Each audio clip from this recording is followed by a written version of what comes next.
va pouvoir donner de l'information aux gens qui n'en ont pas.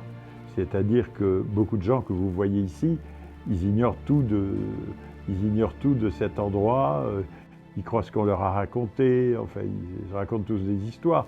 Donc ils se disent mais comment on nous empêche de passer, pourquoi c'est la loi littorale, elle interdit, etc. etc. Donc ils nous traitent comme si on était des voleurs et qu'on s'était approprié cet endroit.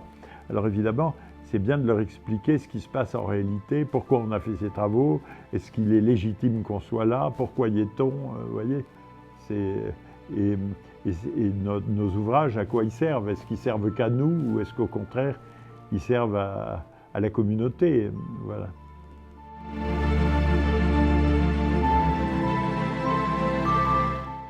Bon, ici, vous êtes à la pointe du Cap Ferret. Alors, vous avez le couchant, là, à l'instant. C'est pour ça que vous avez cette belle lumière.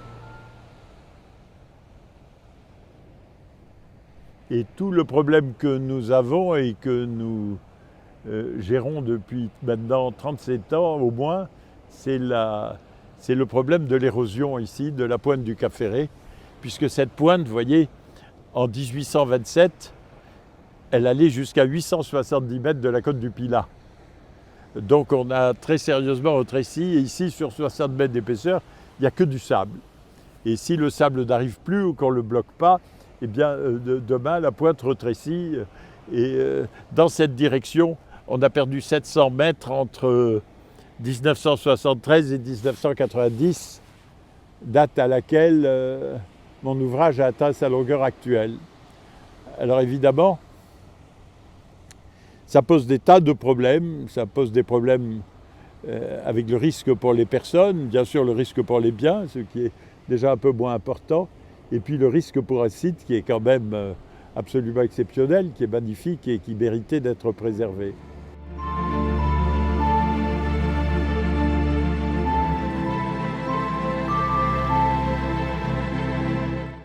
La question, c'est que l'État a privatisé la pointe en plusieurs étapes. Il a privatisé ce qui n'était qu'un banc de sable ici.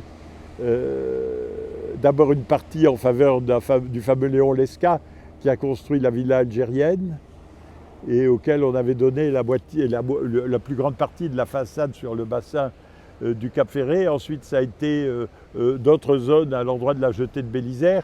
Puis ça a été les 44 hectares. Puis ça a été ici la pointe. C'est le fameux échange Labro. Voilà.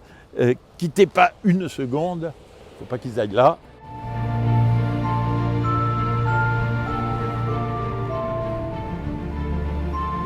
Pardon de troubler votre promenade, mais il ne faut surtout pas aller là.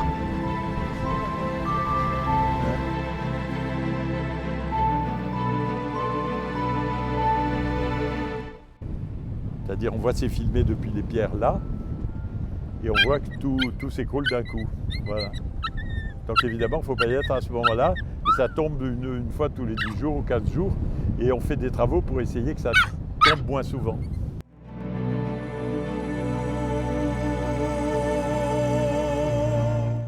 Ah, il y a eu un article parce qu'il y avait eu le vote du CIBA, et il était demandé l'autorisation par ce vote d'attribuer une subvention à l'association de défense de la pointe du Cap Ferret. Et l'association, j'en suis président, c'est l'association qui met ce sable ici, qui fait ces dunes. Et ces dunes sont des dunes artificielles. C'est-à-dire ma digue permet de capter 1000 mètres cubes de sable par jour et de les remonter. Et le pays là-bas, derrière, les pins que vous voyez, sont plus bas que la plage. C'est-à-dire, si on ne fait pas ces dunes artificielles, l'eau envahit le pays. Alors devant chez moi, c'est moi qui les fais, c'est moi qui les paye, mais devant le conservatoire du littoral, il faut bien que quelqu'un les paye. Et c'est l'association de défense de la pointe qui le fait. Et pour ça, on demande évidemment à la collectivité de participer à sa défense, pas à la nôtre. C'est-à-dire, nous, on n'a jamais demandé à personne de participer d'un centime à notre défense d'argent public.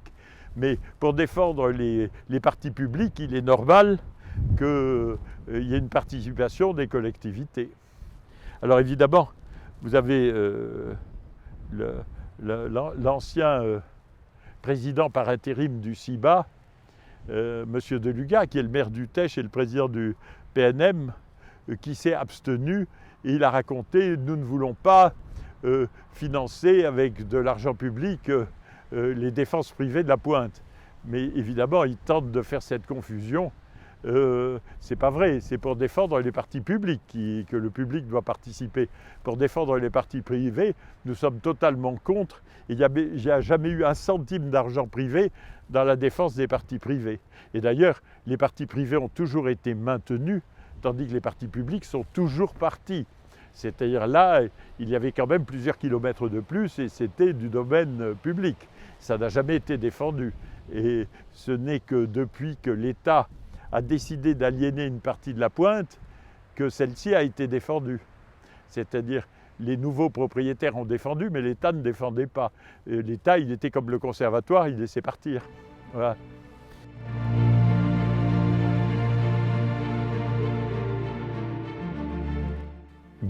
On a eu un très beau cadeau pour Noël, une petite fille, notre 13e petit enfant qui est né le 22 décembre et qui s'appelle Bambi. Bon, il faut être mignonne hein, pour s'appeler Bambi, il vaut mieux qu'elle le reste, mais elle est jolie comme un cœur, voilà, et c'était un beau cadeau.